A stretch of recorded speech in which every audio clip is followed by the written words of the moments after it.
2019లో election results ఎలా ఉన్నాయో మీకు ఓట్ పర్సెంటేజ్ చెప్తాను. Election results vote percentage. Okay. Vote percentage last 2019లో వైఎస్ఆర్ గవర్నమెంట్ 50.5 ఓట్ పర్సెంటేజ్ తోటి 151 సీట్స్ వచ్చినాయి. అలాగే టీడీపీ 39.5%తో 23 సీట్స్ వచ్చినాయి. జనసేన జేఎస్పీ 5.5తో 1 సీటే వచ్చింది. సో అదర్స్ ఇంకా మిగిలిన పర్సెంటేజ్ ఇంకెంత 4%, 4.5 అంత ఉంది అదర్స్. సో 0 వచ్చినాయి. అయితే ఇక్కడ ఇప్పుడు ఈ 3 పార్టీలు బీజేపీ ఇందులో 1% ఉంది. సో ఇప్పుడు ఈ 3 పార్టీలు చూస్తే ఈ వైఎస్ఆర్ కలిసింది కాబట్టి ఇప్పుడు వైఎస్ఆర్ కలిసింది కాబట్టి 50.5 ఉంది. ఈ 3 పార్టీలు కలిసి ఎన్డీఏ కలిసి 46% అయింది. టోటల్ 4.5% ఎక్కువగానే ఉంది వైఎస్ఆర్కి. అంటే ఏంటి, అప్పర్ హ్యాండ్లోనే ఉన్నది. అయితే మీరేమంటున్నారు, ప్రభుత్వ వ్యతిరేకం ఉన్నది కాబట్టి 10% తగ్గిపోతుంది అంటున్నారు. అంతే కదా. సో 10% తగ్గిపోతుంది అంటే ఇందులో 10% తీసేద్దాం. 10% తీసేస్తే ఆల్మోస్ట్ 4.5 పోతే 45.45.45 అంత ఉంటుంది వీళ్ళకి. అయితే ఇది ప్రభుత్వ వ్యతిరేకత అంటే ఆల్రెడీ ఓటు వేసిన వాళ్ళదే ప్రభుత్వ వ్యతిరేకత. ఎన్డీఏ ఆల్రెడీ వ్యతిరేకంగానే ఉన్నారు కదా. కానీ అందరూ ఏమనుకుంటారు, ఇక్కడ మళ్ళీ వీళ్ళకి కూడా ఇదే 46 వస్తుందని అనుకుంటారు. అంతే కదా. అప్పుడు ఏమైంది, 1% ఎక్కువ ఉంది అంతే, అంతకు మించి తేడా ఏమీ లేదు. అయితే ప్రభుత్వ వ్యతిరేకత యాడ్ అయితే ఇక్కడ ప్లస్ అవుతుంది ఇంకా మనకి. అదే చెప్తాను కదా. అయితే ఇక్కడ ఎన్డీఏకి వచ్చేటప్పటికి ఏమవుద్దంటే ఒకసారి ఓటేసిన వాళ్ళలోనే ప్రభుత్వ వ్యతిరేకత ఉంటుంది. మళ్ళీ అలాగే ఒకసారి అపోజిషన్లో ఎన్డీఏకి వేసిన వాళ్ళ దగ్గర ఆ ప్రభుత్వ వ్యతిరేకత ఏముండదు. వాళ్ళు ఏంటి మళ్ళీ కొత్త గవర్నమెంట్కి ఏమైనా ఫేవర్ ఉన్నదా లేకపోతే ఇంకా బాగోలేదా గవర్నమెంట్ అనేది ఆలోచిస్తారు. వీళ్ళు ఆలోచిస్తే నాకు తెలిసి ఏమైందంటే వీళ్ళు ఒక 10% మళ్ళీ ఈ గవర్నమెంట్ వేయడానికి అవకాశం ఉంది. ఓకే. అంటే గత ప్రభుత్వం అప్పుడు చేసిన వ్యక్తులు మళ్ళీ చేంజ్ అయ్యే అవకాశం ఎందుకు అవకాశం ఉన్నదంటే దానికి నేను రీజన్ చెప్తాను. జగన్ గవర్నమెంట్లో ఆయన ఏం చేశాడు, ప్రతి రాష్ట్రానికి ముందు విద్య, వైద్యం, తర్వాత ఉద్యోగం, తర్వాత డెవలప్మెంట్, ముందు ఈ 3 ఫ్యాక్టర్లు ఇంపార్టెంట్. సో అందుచేత ఫస్ట్ విద్యను తీసుకున్నాడు ఆయన. అందుకే స్కూల్స్ని ఈ దేశంలో లెక్కలు లేని విధంగా ఆయన ఇంప్రూవ్ చేశాడు. అలాగే వైద్యం 16 మెడికల్ కాలేజీలు పెట్టాడు. ఇంతకుముందు ఎప్పుడు దేశ చరిత్రలో అన్ని మెడికల్ కాలేజీలు ఏ స్టేట్లోనే పెట్టలేదు. ఇక డెవలప్మెంట్ వారు వచ్చేటప్పుడు డెవలప్మెంట్ అంటే జనరల్గా ఏమనుకుంటారు, ఐటీ జాబ్స్ వచ్చేస్తే డెవలప్మెంట్ అంటారు. ఐటీ జాబ్స్ వచ్చేయాలంటే నువ్వు ఏదైనా ఇన్ఫ్రాస్ట్రక్చర్ చూపెట్టుతో లేకపోతే గత ప్రభుత్వంలో ఏదైనా రెడీ చేసి ఉంచితేనో మర్చిపోయే రోజు ఉద్యోగాలు ఇవ్వడానికి ఉంటుంది. అంటే వాస్తవంగా మనం మాట్లాడుకోవాలంటే సార్ జాబ్స్ చాలా ముఖ్యం. అవును, కానీ జాబ్స్ ఐటీ జాబ్స్ ముఖ్యం. ఐటీ జాబ్స్ రావాలంటే ఇన్ఫ్రాస్ట్రక్చర్ ఉండాలి కదా. ఇప్పుడు సెపరేట్ అయిన స్టేట్కి ఇన్ఫ్రాస్ట్రక్చర్ ఇమీడియట్గా కావాలంటే ఒక రోజులో అయిపోదు, దానికి ఒక 5 years 10 years పడుతుంది. లాస్ట్ గవర్నమెంట్ ఏమైనా 5 yearsలో చేసి ఉంటే ఇప్పుడు ఇమీడియట్గా జాబ్స్ ఇవ్వడానికి ఉంటుంది. మళ్ళీ ఇన్ఫ్రాస్ట్రక్చర్ మొదలు పెడితే ఏమవుతుంది, ఇంకో 5 ఏళ్ళు పడుతుంది, టైం పడుతుంది. కాబట్టి ఇమీడియట్గా దాన్ని ఆ గ్యాప్ని ఫిల్ చేయడం వాళ్ళు ఏం చేసేటంటే వాలంటీర్ వ్యవస్థ ద్వారా ఎంతో కొంత వేతనాన్ని వాళ్ళు ఖాళీగా ఉంచకుండా ఎంతో కొంత వేతనం ఇచ్చి వాళ్ళని ఉద్యోగం చేసి అది సాటిస్ఫై చేయగలిగాడు. So and at the same time welfare schemes ఇమీడియట్గా కరోనా వచ్చింది, మళ్ళీ వెల్ఫేర్ స్కీమ్స్ ఏమిచ్చాడు ఆయన, ఈ ఉద్యోగాలు వచ్చి వాళ్ళు ఇన్ఫ్రాస్ట్రక్చర్ డెవలప్ అయ్యి ఉద్యోగం చేసి సంపాదించుకోవడానికి కంటే కూడా ముందుగాను వాళ్ళకి ఇమీడియట్ నెసెసిటీస్ ఏమైనా ఆలోచిస్తే ఆయనకి తిండి, బట్ట అవి ఇంపార్టెంట్. సో ఆ తిండి వాళ్ళు కాబట్టి మనకి ఎస్సీ ఎస్టీ లేకపోతే బీసీ లోవర్ మిడిల్ క్లాసు వీళ్ళందరినీ కొంచెం సాటిస్ఫై చేయాలంటే ఇమీడియట్ కరోనా వచ్చిన టైము.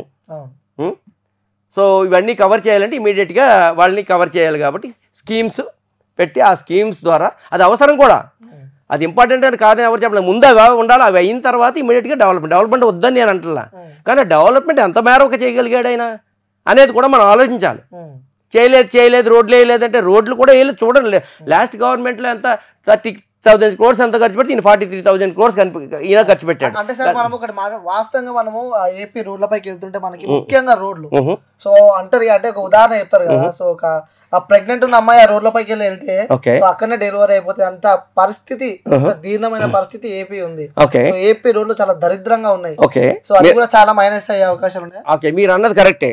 ఏపీ రోడ్లు అంత దరిద్రంగా ఉన్నంటే అంతకు ముందు గవర్నమెంట్ లోనే ఏమి చెయ్యకపోతేనే కదా. అసలు ఆ రోడ్లు ఇంతకు ముందు వాళ్ళు ఏమో రిపేర్ చేయకపోబట్టే కాబట్టి అంత దారుణంగా తయారండి. సో వచ్చిన తర్వాత మీరు అనుకున్నంత లేదు. మేము వెళ్ళి చూసాను కొన్ని చోట్ల మీరు అన్నట్టుగా నిజంగానే బాగోలేదు రోడ్లు. స్టార్టింగ్ లో బాగోలేదు, స్లోగా ఆయన ఇంప్రూవ్ చేసుకుంటూ వచ్చాడు. End of the road day ఏమైంది కొన్ని రోడ్లు కాకినాడ లాంటి చోట చూసాం కొన్ని రోడ్లు.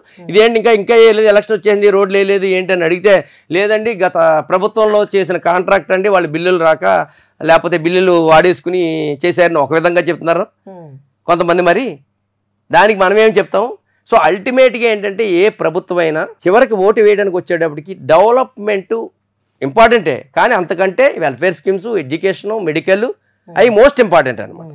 సో ఓటు వేసేటప్పటికి దాన్ని క్రైటీరియాగా తీసుకుంటారు ఎవరు తీసుకున్నా కానీ. సో ఈ మేజర్ ఫ్యాక్టర్స్ని మళ్ళీ వైఎస్ఆర్ గవర్నమెంట్ రావడానికి ఆల్రెడీ ఎన్డీఏ గవర్నమెంట్ అపోజ్ చేసిన వాళ్ళందరికీ కూడా స్కీమ్స్ అందినాయి. సో స్కీమ్స్ అందిన వాళ్ళు ప్రతిఫలం పొందిన వాళ్ళు కంపల్సరీ మళ్ళీ వాళ్ళు వేయడానికి అవసరం ఉంది. ఎప్పుడైతే మీకు ఈ ప్రభుత్వ వ్యతిరేకత ఉన్నదో మళ్ళీ ఈ వ్యతిరేక ఓటు నుంచి కూడా మనకి పాజిటివ్ అవుతుంది. సో అందుచేత ఏమవుతుందంటే మళ్ళీ ఇందులో ఒక 10% వస్తే 4.6 కలిస్తే ఈయనకి, ఇందులో మళ్ళీ 4.6 ఓటు కలిస్తే ఇది 45.45 ప్లస్ 4.6 ఇప్పుడు ఏమైంది 49.6 50.05 సారీ 50.05 అయింది. 50.05 అయింది అంటే స్టిల్ మీకు ఆయన కావాల్సిన ఓటు బ్యాంక్ వచ్చేసింది. సో ఆ విధంగా మీ పర్సంటేజ్ వెల్ఫేర్ స్కీమ్స్ చూసుకుంటే ఈ విధంగా ఉంటుంది. సో ఇంకొక మూడో ఫ్యాక్టర్ ఏంటంటే విశ్వసనీయత, అంటే క్రెడిబిలిటీ ఆఫ్ ద లీడర్స్. అరే నిజంగా అది ఇంపార్టెంట్. అది ఆ విధంగా చూస్తే ఏమవుతుందంటే గత ప్రభుత్వంతో కానీ ఈ ప్రభుత్వంతో పోల్చి చూస్తే జగన్ ఆయన వైఎస్ఆర్ నుంచి ఆయన ఇచ్చిన ప్రతిదాన్ని ఫుల్ఫిల్ చేసుకుంటూ వస్తున్నాడు. అరే మన చెప్పింది ప్రతిదాన్ని స్కీమ్స్ని ఇంప్లిమెంట్ చేశాడు ఆయన. సో ఇందులో కరప్షన్ కూడా ఏం అవకాశం లేదు, అంతా డైరెక్ట్గా వాళ్ళ అకౌంట్స్లో పడిపోతుంది. అంటే కరప్షన్ కూడా ఏమీ లేదని చెప్పి మీరు చెప్తున్నారు. మీరు చెప్పండి. ఏపీలో ఉన్న వైసీపీ నుంచి గెలిచిన ప్రతి ఒక్క ఎమ్మెల్యే, ప్రతి ఒక్క మంత్రి, సో అందరి పైన కరప్షన్, చాలా బీభత్సంగా డబ్బులు దోచుకున్నారు. సో జనాల నుంచి తీవ్రంగా వ్యతిరేకత ఉంది ఆ లీడర్ల పైన. ఇప్పుడు మీరు న్యూస్ లోని పేపర్ లోని మనం ఎలా అయినా చెప్పొచ్చు. మీరు నన్ను క్వశ్చన్ అడిగితే నేను ఏదైనా ఆన్సర్ చెప్పొచ్చు. ఎగ్నిస్ట్ గా వాళ్ళ కోసం ఇంట్రెస్ట్ గా ఉన్నది. వాళ్ళు జబర్దస్తంగా అవకాశం ఏది? డబ్బులన్నీ తీసుకెళ్ళి డైరెక్ట్గా అకౌంట్ చేస్తున్నాడు. మీరు అన్నట్టున్నారు కదా డెవలప్మెంట్ లేదని. డెవలప్మెంట్ ఉంటే అందులో ఏదో కమిషన్లు తీసుకుని వాడుకోవడానికి ఉంటుంది. ఇంకెక్కడ తీసుకుంటానికి అవకాశం ఉంది వాళ్ళకి? మీరే చెప్తున్నారు డెవలప్మెంట్ లేదని. అందులో ఏమున్నది? మెడికల్ కాలేజెస్ వచ్చినాయి, స్కూల్స్ వచ్చినాయి, అది డెవలప్ అయినట్టు కనిపిస్తుంది. అంతే, డైరెక్ట్గా వాళ్ళ ఫండ్స్ నుంచి డైరెక్ట్గా ఖర్చు పెడుతున్నారు. సో ఇదంతా యాంటీ ప్రాపగాండా తప్ప ఎంఎల్ఏలు కానీ ఎంపీలు కానీ వాళ్ళు ఖర్చు పెట్టి అందులో కమిషన్ తీసుకునేటంత అవకాశం వాళ్ళకి ఎక్కడా లేదు. ఇదంతా యాంటీ ప్రాపగాండానే, యాంటీ కావాలని చెప్పింది తప్ప అందులో వాళ్ళు తీసుకుని చేసడానికి ఏమి కనిపించట్లేదు. సో మీకు ఇంకేమైనా క్వశ్చన్? అలాగే విశ్వసనీయతకు వచ్చేటప్పటికి ఏముందంటే జగన్ ఆయన ఆయన చెప్పిన ప్రతి స్కీమ్ని ఆయన ఇంప్లిమెంట్ చేస్తున్నాడు. అదే చంద్రబాబు నాయుడు గారు ఉన్నారనుకో, ఆయన 14 years చేశారు. చివరిలో వచ్చిన తర్వాత ఆయన ఫుల్ఫిల్ చేయలేకపోయాడు. మళ్ళీ ఏంటి యాంటీ ప్రాపగాండా చేశారు. ఏమని యాంటీ ప్రాపగాండా చేశారు? ఇలా స్కీమ్స్ ఇచ్చుకుంటా పోతే ఇది ఏదో నైజీరియా అయిపోద్ది, శ్రీలంక అయిపోతుంది, అయిపోద్దని యాంటీ ప్రాపగాండా చేశారు. ఒక్కొక్కసారి ఏమవుతుందంటే విశ్వసనీయత కోల్పోయారనుకో, వాళ్ళు ఏ మాట చెప్పినా అది నెగిటివ్గా రిఫ్లెక్ట్ అవుతుంది. ఆయన ఆ విధంగా ఏమో అయిపోతుందని చెప్పి మళ్ళీ నేను ఇస్తానని మొదలెట్టాడు ఆయన. నేను మళ్ళీ ఇస్తానంటున్నాడు ఆయన. మరి మళ్ళీ నువ్వు ఎలాగ ఇవ్వగలవు? వాటర్ మైండ్ సెట్ అలా ఉంటుంది. ఇప్పుడు ఒక మాట మాట్లాడి అదే పని చేయదని చెప్పి మళ్ళీ అది ఇస్తుంటే ఆయన మీద నమ్మకం పోయింది. ఇచ్చే హామీలు అన్ని దొంగ హామీలు, వైసీపీ ఇచ్చే హామీలు ప్రతి ఒక్కరు దొంగ హామీలు. సో మా 6 గ్యారంటీలో ప్రతి ఒక్కటి మేము గెలవగానే అమలు చేస్తామన్నట్టు కూడా కూటమి చెప్తున్నారు. అదే అంటుంటా.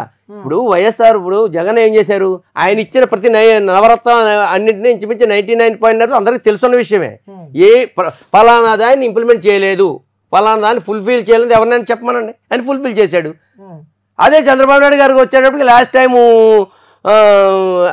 అన్నవి ఫుల్ఫిల్ చేయలేకపోయాడు ఆయన.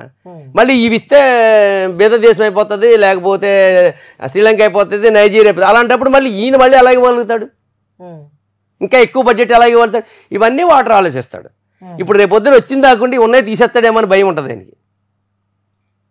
అంటే గతంలో ఇచ్చిన హామీలు నెరవేర్చలే కాబట్టి సో ప్రజలలో కూడా అది వ్యతిరేకత కూడా ఉంటుంది. డెఫినెట్గా వ్యతిరేకత ఉంటుంది, డెఫినెట్గా వ్యతిరేకత ఉంటుంది. ఎందుచేతంటే ఒకసారి నమ్మకం పోయిన తర్వాత, క్రెడిబిలిటీ పోయిన తర్వాత నమ్మరు.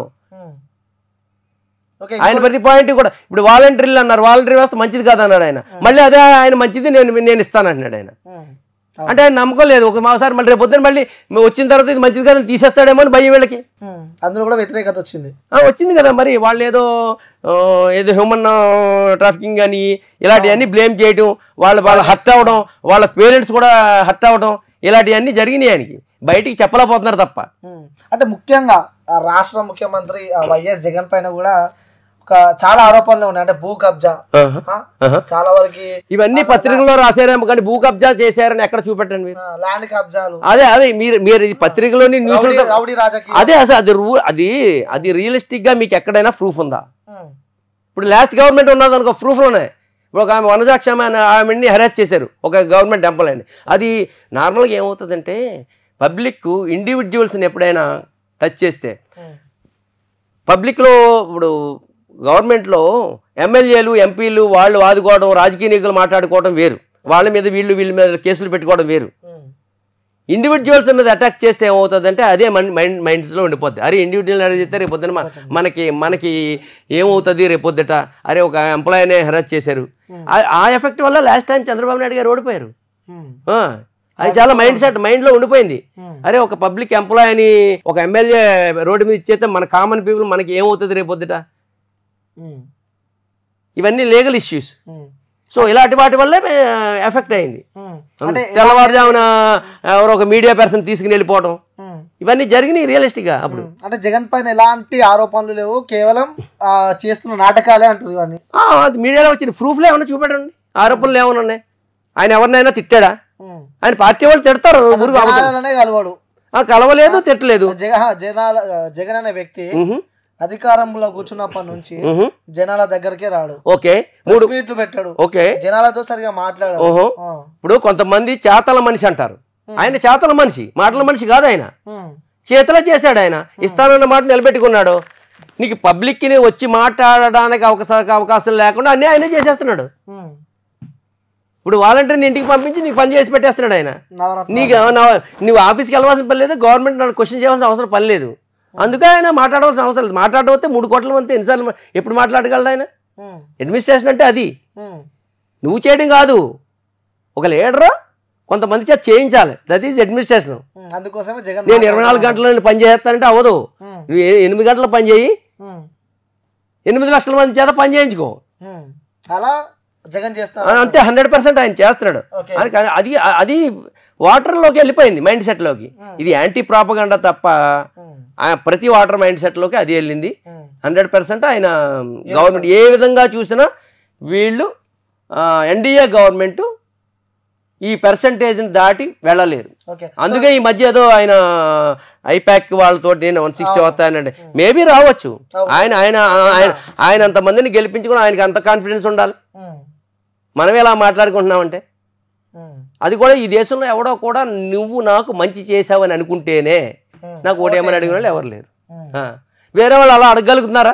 నేను 14 సంవత్సరాలు ఇది చేశాను, మేము 3 కలిసి ఇచ్చేస్తాము అని ఏం అడగట్లా. ఆయన వద్దు, ఆయన వద్దు, ఆయన వద్దు, ఆయన వద్దు, ఆయన వద్దు, ఆయన దేనికి వద్దు? What is the reason? మంచిగా చేసేవాడు వద్దన్న అవసరం వచ్చింది. ఓటర్ అదే క్వశ్చన్ చేసుకుంటున్నాడు. ఓకే, అంటే ముఖ్యంగా ఈ ఎన్నికలకు సంబంధించి కూడా ఏపీలో సో పెద్ద సంఖ్యలో ఓటింగ్ పర్సంటేజ్ కూడా పెరిగింది. ఆ యువకులు, కొత్త ఓటర్లు, సో చాలా మంది కొత్త ఓటర్లు ఓట్లు వేశారు. సో ప్రతి ఒక్కరు ఆ బీసీ ఓటింగ్ కూడా పెద్ద ఎత్తున పవన్ కళ్యాణ్ వైపు, ఈ కూటమి వైపే ఉన్నారు అని చెప్పి కూడా సో వార్తలు ఇస్తున్నాయి. అంటే మనం రియలిస్టిక్ గా మాట్లాడుకోవాలి. సో పవన్ కళ్యాణ్ వైపు ఓటు ఉన్నారు, మీరు అన్నది అని నేను అంటాను. కొంతవరకు పవన్ కళ్యాణ్కి మూవ్ అవుతున్నారు. మరి లాస్ట్ టైం రిజల్ట్స్ తో పోలిస్తే మనం దాన్ని కంపేర్ చేసుకోవాలి. లాస్ట్ టైం ఆయనకి ఎంత 5.5% వచ్చింది, అవునా? ఇప్పుడు ఓటర్లు అంతా వచ్చేస్తే 50% వచ్చేస్తుందా? Is it possible? ఇంకో 5% పెరగచ్చు, 10% అవ్వచ్చు, అంతే కదా. అయినా ఎక్కడి నుంచి వచ్చారు? కొత్త ఓట్లు ఎంత పర్సెంటేజ్ వచ్చింది? ప్రతి వయసు వాళ్ళు అందరూ జనంలో ఉన్న లీడర్ కదా, పవన్ కళ్యాణ్ వ్యక్తి. సో ఓడిపోయినప్పటి నుంచి ఇప్పటిదాకా గ్రౌండ్ లో ఉన్న లీడర్ ఆయన. ఆయన ఎక్కడున్నాడు? ఎక్కడ లేడు, ఆయన జనాల మధ్య ఎక్కడ తిరగలేదు. ఈవెన్ స్టిల్ ఇప్పుడు కూడా జగన్ ఇచ్చిన ఫోటోలు, జగన్ గారు ఇచ్చిన ఫోటోలు ఆయన యాత్రలో ఆయన ఇవ్వలేకపోయాడు. అంటే ఎన్నికలు వస్తున్నాయని చెప్పి 2 నెలల ముందు బయటకు వచ్చిన వైఎస్ జగన్ అంటున్నాను. అది ఆయన ఎప్పుడు ప్రజల్లో ఉన్నట్టే లెక్క. ఒక చీఫ్ మినిస్టర్ ప్రజల్లో రోడ్ల మీద తిరుగుతాడే ఏంటి, అడ్మినిస్ట్రేషన్ మానేసి. ప్రజలకి ఏం కావాలో ఆయనకు తెలుసు కాబట్టి ఆయన ఫుల్ఫిల్ చేస్తూ వాళ్ళ టీం ద్వారా, అదే వాళ్ళ యంత్రాంగం ద్వారా కావాల్సినవన్నీ ప్రజలకి అందించాడు. మొత్తానికి ఓటింగ్ పర్సెంట్ అంతా పోల్ ఓకే. సో కొన్ని రోజుల రిజల్ట్ రాబోతుంది. సో మీ అనాలిసిస్ ప్రకారం కూడా ఈసారి మాత్రం మళ్ళీ వైఎస్ జగన్ వస్తారని చెప్పి 100%. అందులో ఏ విధమైన అనుమానం లేదు, గట్టి కాన్ఫిడెంట్. ఎందుకంటే అవతల ఇప్పుడు మీరే ఆర్గ్యూ చేయండి, మీరు చెప్పండి ఎందుకు ఎన్డీఏ వస్తుందని మీరు చెప్తున్నారో చెప్పండి. మీరు ఎందుకు వస్తుందో నేను పర్సెంటేజ్ ఆఫ్ ఓట్స్ చెప్పాను. నేను ఆల్రెడీ 50% ఆయన ఉన్నాయి. ఆ 50% ఒకసారి 50% కూడా తగ్గొచ్చు కదా. అదే అది తగ్గడానికి వాడు ఓటర్ ఆలోచిస్తాడు. నేను వెనక్కి ఓటు వేయాలంటే ఒకసారి ఇంట్రెస్ట్ కొద్దిగా వేసాడు, ఇప్పుడు ఇంకా స్కీమ్స్ నడుస్తున్నాయి, నేను ఓటు వేయాలంటే ఈయన ఏం చేయలేదని నేను వెనక్కి వేయాలని ఓటు ఆలోచిస్తాడు. నేనేదో 5% 10% మీరు చెప్పాను తప్ప ఆ 10% కూడా తగ్గదు. అది 2% 5% తగ్గుతుంది. ఎందుచేత అంటే ఎగ్నిస్ట్ ఏమీ లేదు, యాంటీ ప్రాపగండా. ఎప్పుడు కూడా ఓటు అంటే ఏంటి, తను ఎవరికి నేను ఎవరికి వేస్తున్నాను చెప్పడం. అవును, ఈ పబ్లిక్లో సర్వేలు గిరివేలు అన్నీ ఏంటి, పబ్లిక్లో ఎవరు చెప్పడం, మనసులో ఉంటుంది. మనసులో ఏమనుకుంటాడో మన రీజన్స్ కావాలి. ఆయన రీజన్స్ ఏంటంటే నేను వెయ్యాలా వద్దా, ఎందుకు వేయాలి ఎందుకు వేయకూడదు, ఉన్న గవర్నమెంట్కి నేను ఎందుకు వేయాలి, పాతవాడు వేసాడు 50%, ఎందుకు వేయాలంటే ఆయనకి 90% ఆఫ్ ది ఫ్యాక్టర్స్ ఆయనకి వేయడానికే రీజన్ చూపుతున్నాయి.